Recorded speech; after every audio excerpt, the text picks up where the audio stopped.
Let's get some other stuff playing underneath, and then we're going to get straight to today's guest. Go ahead and introduce yourself to the Happy Hour listeners. Well, thank you. Yes, I'm Gigi Van Stedeford, and I am a EDM artist who also does hardstyle, and I also compose and sing some rap music and some pop music as well, and some ballads. And I kind of have been all over the genre, so to speak. So I've done even some country-sounding music in the past.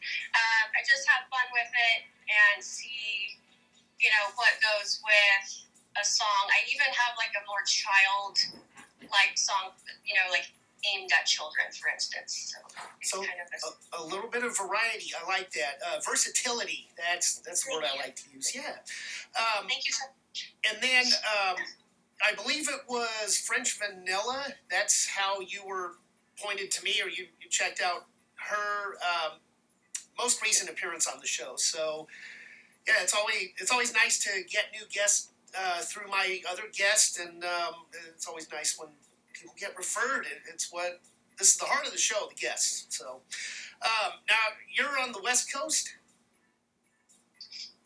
Yes, I'm out on the West Coast in the Central Valley area of California. Yeah.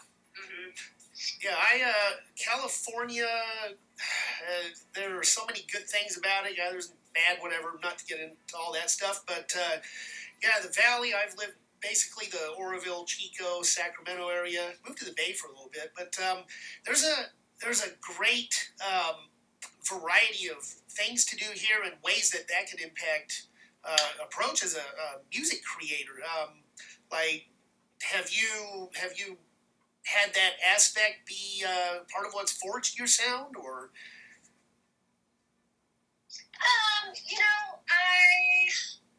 I want to say yes, but probably no. To be realistic, for the most part, I think I'm just influenced by just the melodies that come to my head, and I guess in a way, I'm influenced by the Central Valley because there's so much driving involved. There's really not a very effective freeway system in a lot of the towns, so there's just so many stoplights. And so I'm listening to so much music on the radio that, I really learned to sing along to just pretty much any genre of music. I'm singing along to Foreigner, 80s music, 90s music, 2000s, new music, rap music, Betty Wap, Kendrick Lamar. I listen to just so much music just because I have to drive so much, just to do basic errands like the grocery store, which is such a disconnected difference from the Bay Area. So when I lived in the Bay Area, it was so nice to just not have to drive 40 minutes to a grocery store to go get gas and whatnot, and just basic things. But the benefit of driving a lot is I get to listen to a lot of music on the radio and hone my music skills. Of course, safe driving is always the priority. Oh, absolutely. But I listen to so much music just by virtue of driving and making sure I'm alert. So, yeah. The Central Valley involves a lot of driving. I think a lot of people know that when they visit here, they're like, wow, it's 52 stoplights to Len's Crafters. Or, yes.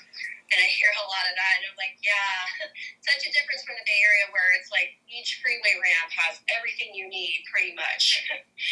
So it's like you're 5 minutes, in the Bay Area, I was 5 minutes away from anything I needed, which was such a nice thing. I really do miss that, the luxury of convenience. But yeah, everything's spread out in the Central Valley. There's a lot of driving involved, yeah. A lot of time to be able to tune into things and vibe and maybe get ideas and all of that. Now, yes. of the styles that, the genres, subgenres that you're involved in, what were you doing first? What was the first genre you touched? Well, I was kind of doing EDM at the very beginning, but it was different from the style that I have achieved lately. It was more rudimentary. I think as we all start out just trying to learn how to use like the software to produce a song, and then learn how to use the keyboard in connection to the software, and just getting all the equipment to work properly, and then being able to record it. And so a lot of it was just me learning the software, and then an afterthought was like if my music sounded good, was good.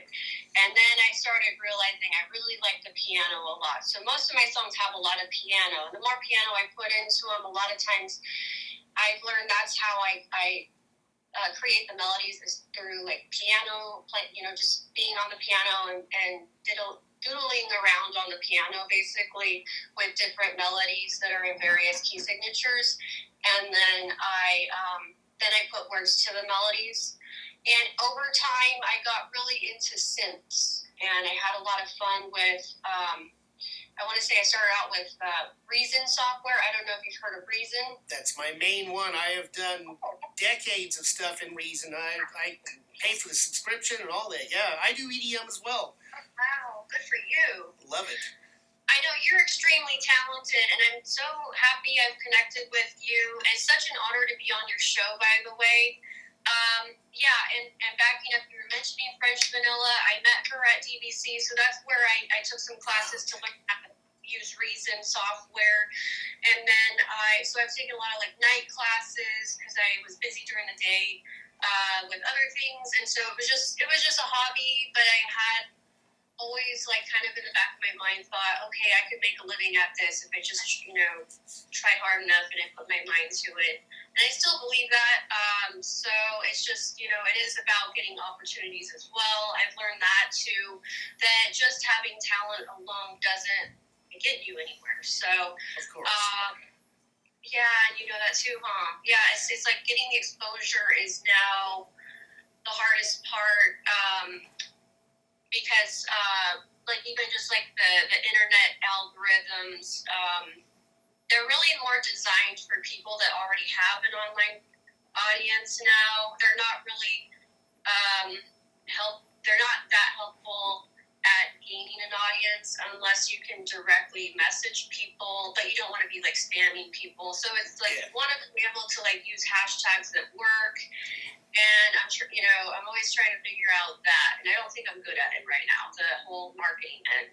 So that's like my disconnect is right now marketing my music is the thing that I need to get better at. So I've been working on it, but I do feel like in-person performance is much more desirable to me. I have more fun performing in person live, and exposing my music to people in person. I think that's the most fun thing to do.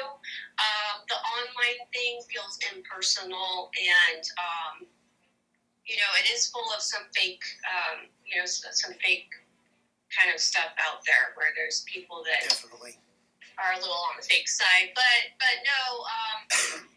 As long as you can effectively reach real people, not people that want your personal information or something like that, or people that are trying to, I don't know, who knows what they're trying to do online. Some people are trying to make money online, and so, I'm just trying to navigate that without getting scammed, and, I don't have millions of dollars, obviously, to throw at marketing, which some people probably do. So anyways, I'm just a small person, but hoping that my music reaches the right people is where we're at. Mm-hmm. Yes. But as I've gone on, I've really worked on honing my skills with synths and then various sounds, and I do feel like EDM has evolved throughout the years. It kind of did see its heyday in a way. I don't know if it's going to have a big comeback in terms of being on mainstream radio as much as it was in, say, like 2016. I hope so, because I kind of started out around that time, hoping it would still continue to evolve and be big. It's still big in its own right. I mean, there are EDM artists that are playing Coachella and these big name festivals. I haven't, but I definitely think Coachella is a wonderful place, and I think it's known for EDM. So I hope that continues and that EDM continues to grow. I know it's definitely always been more popular in Europe. Oh yeah. Yeah. But yeah, I love the dreamy aspect, the trancey music, airy vocals. I sing on some of my tracks. I definitely sang on Ride It, so that's all my voice. And then this winter, I got sinusitis and laryngitis. Oh, so wow. I entirely lost my voice for about 2 weeks at least, and then it didn't really come back all the way till recently, because I don't know, it was like I got some virus around Thanksgiving. Yeah, and I've never been sick for, I guess it's about 8 weeks now. Yeah. But it turned into like sinusitis and laryngitis. So it's good we're not meeting in person because I would hate to give you, whatever this was. But I'm pretty much over it now. I can talk, but I didn't record for a couple months here. And it's too bad because this is the time of year where things are slow and I have time to record my voice. So I got really bummed out about that because I had like all these songs ready. I have a new song I'm writing that's it's about I'm saving myself for Elon Musk. It's like really aimed at making people happy, and it's humorous. The words are funny, and I can sing a little bit of it if you want. I don't know if you want me to do a little acapella here. Yeah, I'm definitely down for that. I've had rappers do freestyles, people sing live, play live, and I think that is more organic and fun. Sure. So here's the chorus. I used to believe in us. I used to believe in miracles. But once upon a time, you broke my heart. Now I'm gonna go and move to Mars. Cause I'm saving my sexy up. I'm saving myself for Elon Musk. All right. And is it? I do a little rapping for the what's it called? The verses. I do rapping. I'm trying to figure out what key signature this is in because I'm like piecing together the whole song now, but I haven't recorded my vocals because I mean, it's for me. I need a little bit of the stars to align. I'm like a bedroom recorder, so to speak, or a bedroom producer, so to speak. So no, I don't have like a fancy recording studio that I go to or anything like that. But I do need the stars to align to where I have a quiet place to do it. Oh yeah. The singing, yeah, so that I don't have like someone's dog barking in the background or a car in the background. A little bit of control of that aspect of it, but a lot of great music, especially electronically produced electronic music. If you have vocals and they're captured quietly enough or pristinely enough, amazing music comes out of spare bedroom setups. I've built a career off it. Well, of course, now I have converted the garage and the house we bought into more of a legit studio space. But no, the bedroom studio thing, it's very legit. People put some amazing stuff out. Oh my god, yeah. And this time, so I recorded Ride It just with my laptop. I sat it on my bed, and just a mattress, so it's like doesn't pick up any weird echoing off the ground or the tables or anything.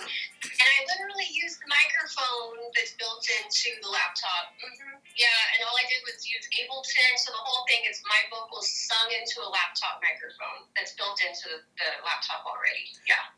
Wow. And I've had this laptop for like years and years and years, so it's like now my lucky laptop because I like it. I love it. I know how to use it. I have like really outdated Ableton software probably because they want you to update it every year, and I just didn't do that because I think I would have had to spend like a certain amount of money, and I'm like, oh, I really like the way it's working right now anyways, so I just kind of stopped doing the software updates and just like stuck with it the way it is for the last 4 years, probably. So I was on Pro Tools 10 for years and years, but of course I use, use it for business as well. So I caved and finally did all the subscription stuff. But no, if it works and it's letting your music end up sounding the way you think it needs to, then you're perfect, good to go. So you mentioned the song "Ride It" a couple of times. Why don't we go ahead and play that for the listeners? And I can grab my phone charger because yes, we're doing this on the fly via phone call. I want to make sure the last remaining hiccup in this situation isn't a dead battery on my end. So